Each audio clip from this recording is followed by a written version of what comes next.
Hi, everybody. How's it going? Hello, good afternoon. Hey. Well, I'm glad to see some familiar names and some new people too. So most of you guys know me from Facebook or from different tutoring events I've had. My name is Courtney. I passed the LOTE years ago, and I've been tutoring ever since. Um, and I'd like to share some information with you before we get started on the actual tutoring because I think we need to know a little bit about this test. So if you go to Google and type in EPP passing rates 2023, that's the most recent data that the state releases. And you can see this is by texas.gov by TEA. And they release the passing rates for the different tests in alphabetical order. So if we scroll down to LOTE 613, you can see the passing rate used to be only 43% in 2019 and 2020. It's slowly been climbing, well, with the little dip there. It's been climbing and now it's at 53%. So that's the good news that it's going up. But the bad news is that's still pretty low, right? That's still only about half of the people that take it that pass it. And these are people on the first attempt. Many people take it multiple times. So lots of people fail it multiple times. So I don't say that Yes, but just to let you know, it's not an easy test. And some people have told me before, well, I didn't study for it because Spanish is my first language.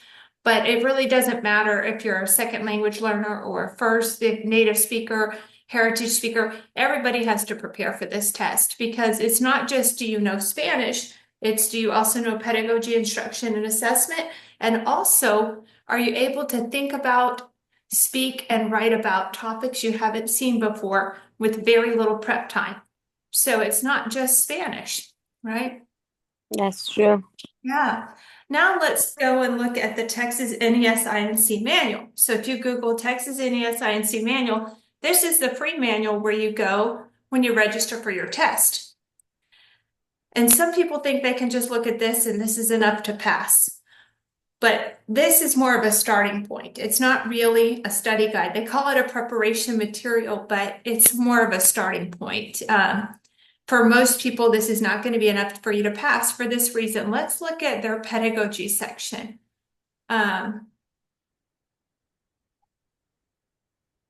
let's see, overview and exam framework. So competency one is on pedagogy, for example. The first three competencies are. So they tell you understand theories and processes of interlanguage development, including predictable patterns in second language development and factors affecting the time required to learn language. Well, that sounds great, but most of us don't know what interlanguage development is or the patterns that people experience, right? So you have to do some research or buy a study guide or a course by somebody who's already done that research. Um, so this is not enough to pass. So that's why you need a study guide or a course because this is very vague. This tells you what you need to know, but not the details of what you need to know. So let's look at the breakdown. It's a 5-hour test, and I was there almost the whole 5 hours. It's a long test with 120 selected response, that's multiple choice questions, and 8 constructed response questions. Those are the writing and speaking tasks. You can see instruction and assessment. That's what people call pedagogy. That's the 34.6% of the exam. 26.6% is the multiple choice questions that you have to answer about the theories, the ACTFL, the 5 Cs. 4% is the lesson plan in English, and 4% is the essay in English. So that all adds up to 34.6. So over a third of the test is in English, right? Even though this is a Spanish test. And then cultural understanding is 8%. What they do is they mix these questions in with the listening and reading, but they count as a separate percentage, but they're mixed in with listening and reading. Most people do very well on cultural understanding. So in my course in tutoring, we don't spend a lot of time on that. We spend time on the parts you need to get better at, which is pedagogy, writing, and speaking, and a little bit of listening and reading, right? And we mix in the cultural with listening and reading like they do on the test. So we cover everything, but we really emphasize the parts that people need to get better at the most. Um, Listening and reading are each 16.7% of the test. Most people are very confident in their listening and reading, but when they take the test, they get 18 out of 25, almost always. I bet if you took the test and you look at your score report, it's around 18 out of 25. If we do the math, that's less than 80% of the possible points, right? So it's a good score, but it's not really strong. We want it more like at 20 to 22 or higher. And then written expression and oral expression, almost everybody gets 12 out of 18 points on that. And if we do the math on that, that's 67%, which is not enough to have a good chance of passing, right? Because that's less than 70%. So we spend a lot of time on writing, speaking, and pedagogy in my course in tutoring, which is what almost everybody has to work on. I've even had people from Venezuela, from Mexico, from Puerto Rico that have said it really helped them to practice their writing and speaking, even though Spanish is their first language and they speak it and write it better than I do, because it's idea generation. We have to get better at thinking quickly in Spanish, right? So that's what I'm able to help them on, and help them sometimes polish their Spanish, because since I am a second language learner, all of my learning was formal, right? So I have a formal register of Spanish, so I can help you get yours a little bit more formal and academic. So that's a little bit about the test. So now let's dig into some content and do some practice, right? So tonight I devoted, usually my free tutoring is super quick. We just do one thing, right? Because I have lots of other tutoring throughout the week. But tonight I thought I would dedicate a little bit more time, and we'll do some pedagogy and a little bit of speaking too, to give you a more full experience, right? If you join my Wednesday night groups, we meet for a whole hour. So tonight will be more like 30 to 40 minutes, but we meet for a whole hour every Wednesday night at 7:30 p.m. Central, and we practice everything, all right? But focusing on those areas I mentioned. So let's look at my course in tutoring has everything you need to know for the test. So we'll look at domain 1 first, which is on instruction and assessment, the pedagogy. And usually I do competency 3, but we'll do something different tonight because I think I did competency 3 last time. So we'll do competency 2, give you something different if you were with me last time. So competency 2 is a lot of information from competency 1 with just a little spin on it. So this stuff I don't go over in a lot of detail because this is stuff you learn in your preparation program. So I bet you guys have learned about differentiated instruction. Does that sound familiar?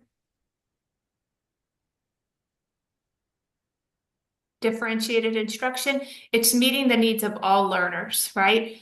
With different learning styles, readiness levels, backgrounds, cultural backgrounds. So we want to do that when we write our lesson plans and when we plan our assessments. We want to take into account that everybody learns differently and needs different things from us. So that's learner-centered instruction.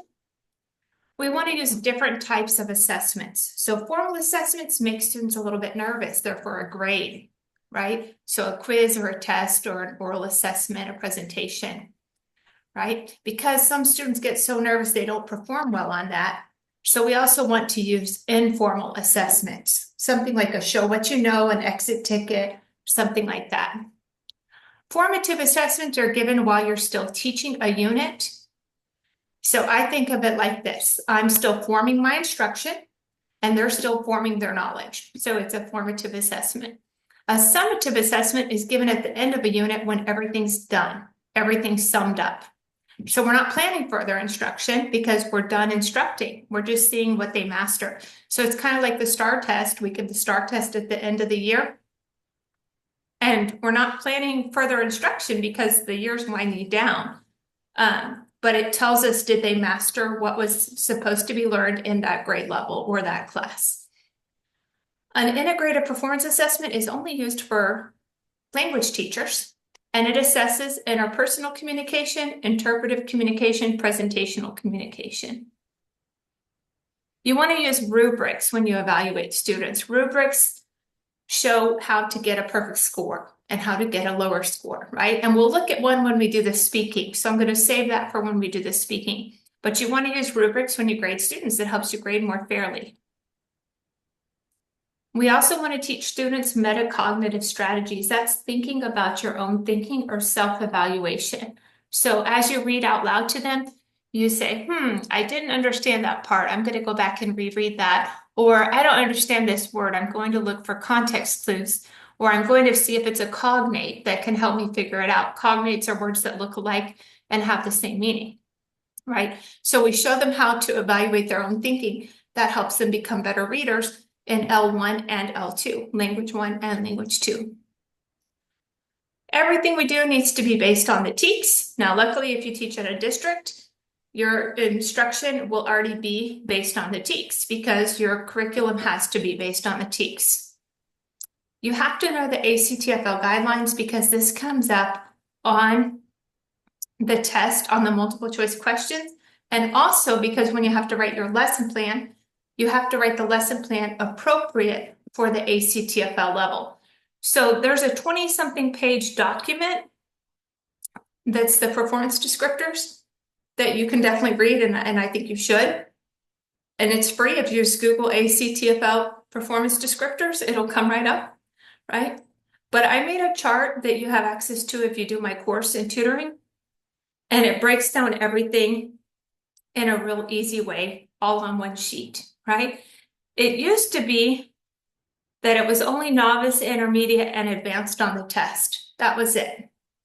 And then several months ago, people started telling me that there were superior questions on the test. And then last month, somebody told me now there's distinguished questions on the test.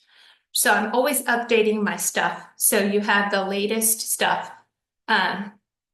So in my 1 hour tutoring on Wednesday nights, we go through this whole chart, right? But tonight, because we're trying to save time for the speaking too, I'm going to hit the highlights.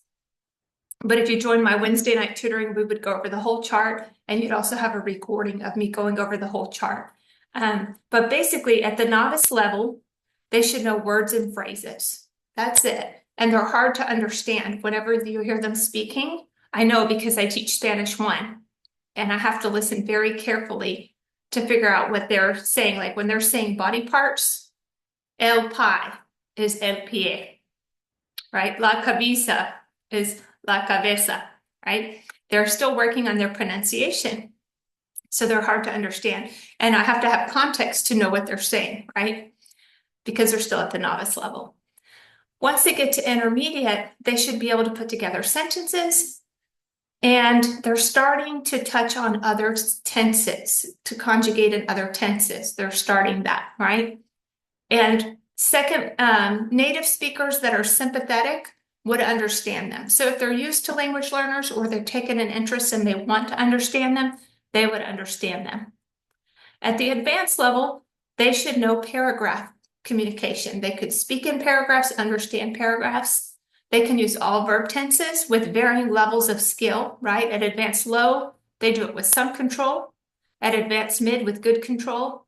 And advanced high, with solid control, right?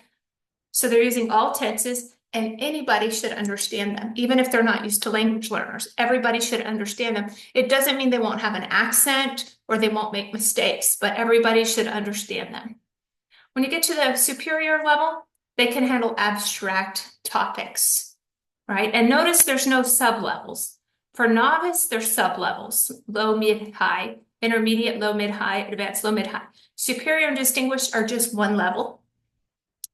And so they can handle abstract topics for superior. For distinguished, it's highly abstract topics and dense. And they really appreciate the richness of language at the distinguished level. So that's the ACTFL in a nutshell. But like I said, I go into more detail than that on my Wednesday night group. So that's the ACTFL. You want to use websites in the classroom. My favorite one right now is conjuguemos.com. I love that. They don't have the best games. I don't like their games. But to practice conjugating and to practice vocabulary, it's really good. And in competency 1, if you're with me for my Wednesday night group, we learn about Stephen Krashen and all 5 of his hypotheses. But in competency 2, they only talk about comprehensible input, which is just one of the 5. But comprehensible input is language the students can already understand. And Stephen Krashen says when we're helping students acquire L2, we need to use lots of comprehensible input, which is language they can already understand, and also use comprehensible input plus 1, which is language at the next level. And when you do that, you always use it with scaffolding, which is extra language support to help them reach that next level. And these are the stages of language learning. So stage 1 is the pre-production or silent period where they're just taking it in, listening, they're not speaking. Stage 2 is early production. They start using words, phrases, and sentences, make a lot of mistakes. Speech emergent, they begin to speak more with more vocabulary and longer sentences. They're making less mistakes. Beginning fluency, they're somewhat fluent in regular social interactions and make only minor errors, but they don't understand academic vocabulary. Intermediate fluency, now they're fluent even in new situations or academic areas, but there's still a vocabulary gap. And then advanced fluency, they're fluent in all situations. All right, let's see if y'all can do a couple of questions and then we'll move on to the speaking.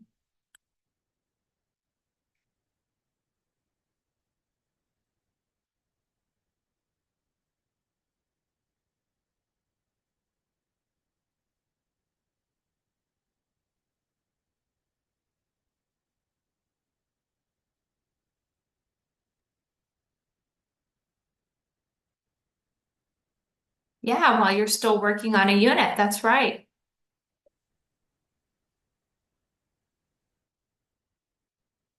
This one's a situational question. You kind of have to just think critically to answer this one.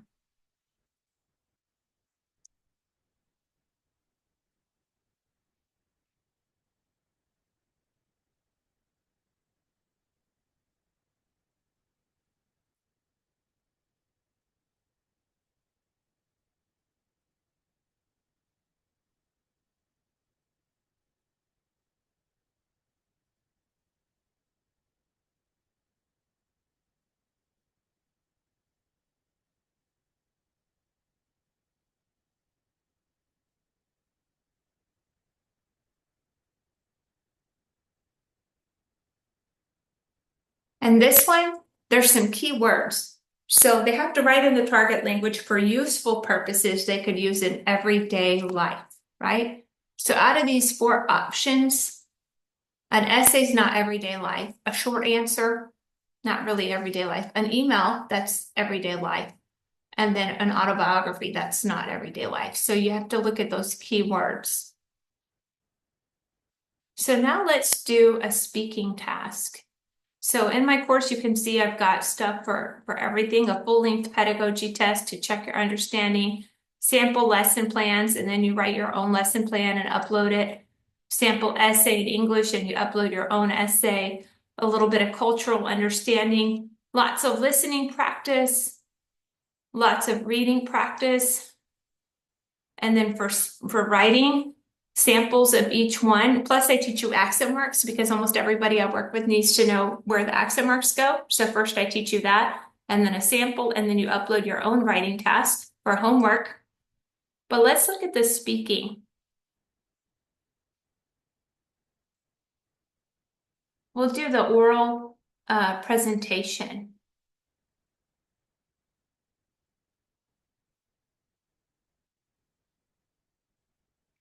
For this assignment, so there's for speaking, oral expression, there's 3 tasks, right?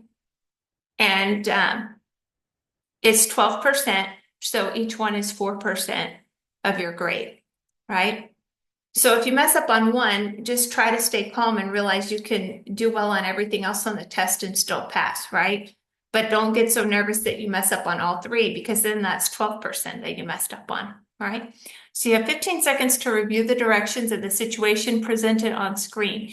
You will then hear the topic for the task and have 2 minutes to prepare your response. So at the test, you'll have erasable sheets to take notes on, kind of like a dry erase board, but they're erasable sheets. When the preparation time is complete, You will be prompted to begin speaking. You will have 2 minutes to complete your response in the target language. You should respond as fully and as appropriately as possible. The response you provide during the specified response time will be automatically recorded. When the response time is ended, you will automatically be taken to the direction screen for the next assignment. You will not be able to return to previous questions.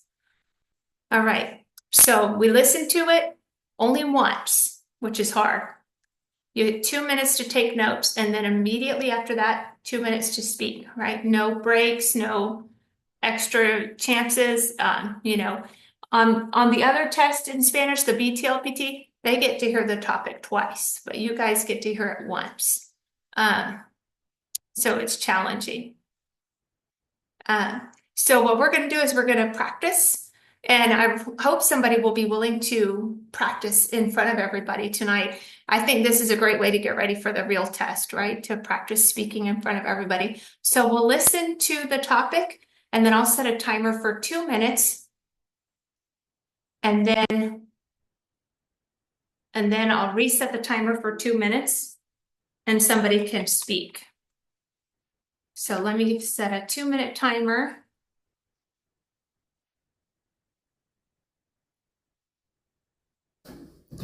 Algunas personas piensan que las escuelas virtuales o las escuelas que ofrecen clases por internet son mejores para los estudiantes en la escuela secundaria. Otras personas opinan que es mejor que los estudiantes asistan a una escuela tradicional o una escuela con un salón de clase físico para la escuela secundaria. Explique y defienda su opinión sobre este tema. All right, 2 minutes to take notes.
Okay, that was 2 minutes. Nita didn't hear it. Did everybody else hear it?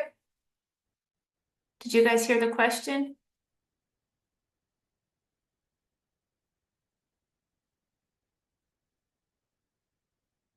Yes?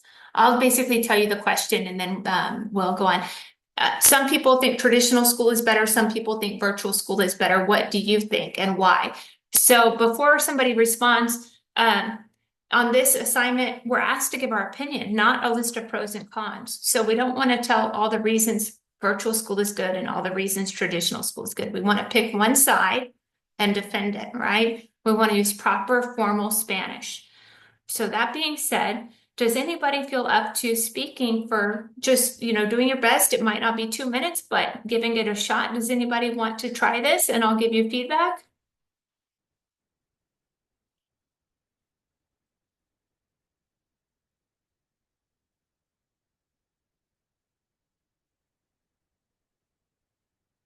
So in tutoring, when nobody wants to present and I understand it's nerve-wracking, then I do it. So I'll give you guys an example, right?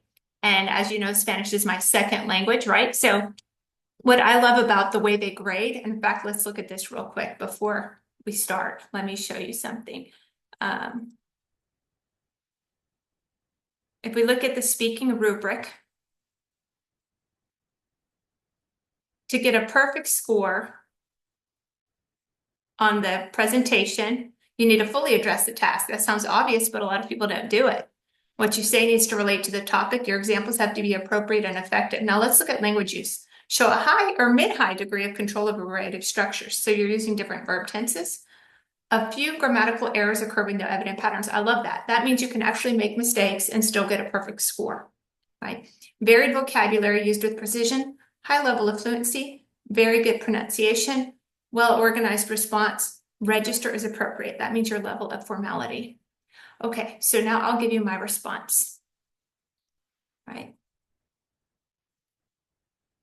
Buenos días. Hoy voy a explicar las razones por las cuales yo pienso que la escuela tradicional es mejor para los estudiantes en la escuela secundaria.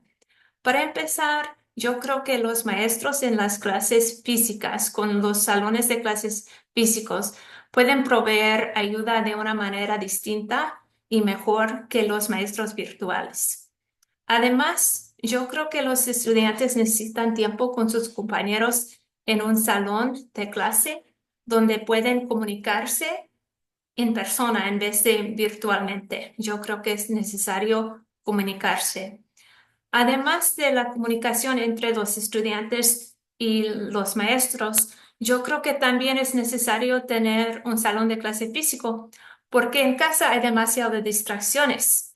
Por ejemplo, muchos estudiantes tienen hermanos menores que lloran, que están jugando y no pueden prestar atención en casa. Así que es mejor si asistan a un colegio tradicional donde pueden enfocarse. También hay distracciones con la televisión y más tecnología en la casa. Así que yo creo que es mejor estar en un salón de clase. Además de estas razones, también es importante que los estudiantes tengan tiempo para el recreo afuera con sus compañeros y tienen tiempo para las clases especiales que necesitan hacer en un salón de clase físico. Por ejemplo, el arte, que pueden dibujar en papel, que pueden hacer arte con las manos, que no pueden hacer en la computadora. Por estas razones y varias otras, yo creo que es mejor que los estudiantes asistan a un colegio tradicional en vez de una escuela virtual. Gracias por su tiempo. So I was right at 2 minutes. I had various reasons, and I varied my language structure. I used different tenses. So I didn't just use the present tense, and I used the subjunctive mood. So for example, if I said, recomiendo que asistan, I didn't say, recomiendo que asisten, like a lot of language learners do, right? I know to change the verb ending and use subjunctive. So that's how to do it. And we practice for a whole, we practice, tutorings for a whole hour. So usually people will do it and we'll take turns participating. And we also do the simulated conversation and we do the integrated speaking, which is the one where you read an article. The night that we do speaking, we also do the lesson plan. So I combine that. I try to have it set up where you can finish, you can be ready in about 2 months. I used to say 1 month, but that's really hard. You'd have to study a lot of hours every day to get ready in 1 month. So I think 2 months is a good amount of prep time. I don't know what happened to here it is. I had the wrong tab open. So if you're wanting to join me, we meet Wednesday nights. And we meet for a whole hour and I upload the recording of the course. You get the course, the weekly tutoring, support videos, practice questions, pedagogy, reading, writing, listening, speaking, and feedback on all of your assignments. So it's like a college course, all for $39 a week, or you can do $149 a month and save some money, right? If you're real self-directed and you don't want tutoring, I do have a course-only option where you get the course. So you still have the videos, the practice questions, the pedagogy, you still upload your assignments for feedback, but you don't have the weekly tutoring. And that's $99 a month or $199 a year. So if money is tight, that's a more affordable way to do it. And you would still get the feedback, right? And there's still lots of practice in there, but most people get a lot out of tutoring and they can quickly get better at their speaking and their writing, and we all share and interact. So most people prefer the tutoring, but I've seen people pass both ways, right? And here's some testimonials I have. These are some of my older ones. I have some new ones just from this week. Lots of people just passed. Norma and Stacy. Those are the two I can think of offhand, and they were posting on Facebook, right? But these are some from a little while ago. I just haven't had a chance to update my presentation here. But Andrea is teaching, doing a great job, and she said that I gave her a strong foundation for pedagogy. Ricardo, he had struggled with the test previously, right? And his Spanish is perfect. He's from Mexico City, and he's a published author. But what he was struggling with was staying on topic. He would get off topic a lot. So I didn't have to help him on his Spanish. I had to help him with staying on topic, focusing on the objective, and learning the pedagogy. Julie's a second language learner who actually had her degree in second language acquisition. So she knew pedagogy, but she was kind of rusty because she'd been out of school for a while. So she did my course in tutoring to brush up on it and passed on her first try, right? She's actually not teaching anymore. She bought an HTO, one of those iced tea franchises. But she's so proud of herself that she passed her test, and she might do it later on. So Ricardo's teaching too. And then Adriana is teaching. And her Spanish was also really strong. We had to work a lot on pedagogy for her. So I've helped people that are rusty on their Spanish, people that are rusty on their pedagogy, or both. And the only people I really can't help is if your Spanish is not at a C1 level, or if your English isn't at a C1 level. Well, then you're not ready for me yet, right? So you have to be at a strong level of English and Spanish, but there's some tweaking. We can definitely do that. And then let's see. Here's another one. I don't have a picture for this one. This is Diana. She passed with a 253. And Austin, he passed, and now he grades for me. So it got to be too much for me to do the grading, and he passed with a good score, and his Spanish is excellent, and he knows the pedagogy super well. So he grades assignments for me now. For the tutoring, oh yeah, we meet once a week on Wednesdays for a whole hour, and the last 8 recordings are uploaded. So, if maybe you're taking your test, you don't have 8 weeks, maybe you only have a few weeks. You can watch all of the past recordings from the past 8 weeks and get up to speed. So I think, I haven't really had anybody cancel so far that didn't like it. I've only had people cancel that either already took their test, or people that fell on hard times financially and had to stop because of that. But everybody's liked it so far. So here's the link for the course in tutoring, which is what I recommend, right? But if you really just want the course only, and you don't want the tutoring, you can do that too. And save some money, right? But then you don't meet on Wednesday nights. But I think you'll like it. I enjoy it. And some people don't watch, they don't come live, they just watch the recordings, and that's okay. But I have a good turnout. It's usually at least a few people every Wednesday. And they usually will do the speaking, do the reading, and things like that. So it's good because I took the test a long time ago. So when I took it, there were no distinguished questions on there, no superior questions. But as new people come into my tutoring, we don't ever share specifics because you sign that affidavit, but they'll tell me general stuff like, oh, there's questions about the distinguished now, right? The course only, no, the course only doesn't have the videos from tutoring. It does not. It does have videos for pedagogy, but not the videos from tutoring. To get the videos from tutoring, you have to roll in the tutoring and courses one. Good question. So the course only has the pedagogy videos, but that's it. And all of the pedagogy questions, reading, writing, listening, speaking. But to get the tutoring videos, you do have to enroll in the course and tutoring. And then what else? Oh, for people that attend tutoring, I don't do this every time, but I do have a coupon code for a limited time. If you type in 10%, you can save 10%. So that's for people that come to tutoring. I appreciate y'all making an effort. Does anybody have any questions or comments?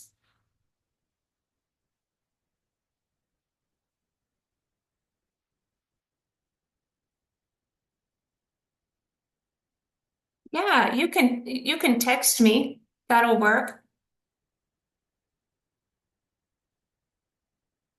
If you have a private question, you can text me. But well, I hope you guys have a great night. And if there is something else that you think of that you want to ask me, just feel free to email me or text me. And I'll put the link for the course in tutoring one more time so it's easy to see because I think there's some other things on there. All right. Well, I hope y'all have a great night. Thank you. Morning. Yes. I have one question. Yes. So you're talking about the distinguished. That means we have to prepare for for the lesson plan for distinguished. I haven't heard of that. Just the multiple choice questions. Oh, Just okay. the multiple Just the choice multiple questions. questions Yeah, that's about all I've heard the of. pedagogy. Yeah, just the Oh, multiple thank you. questions. All right. Well, you. thanks so much. Y'all take care. Thank you.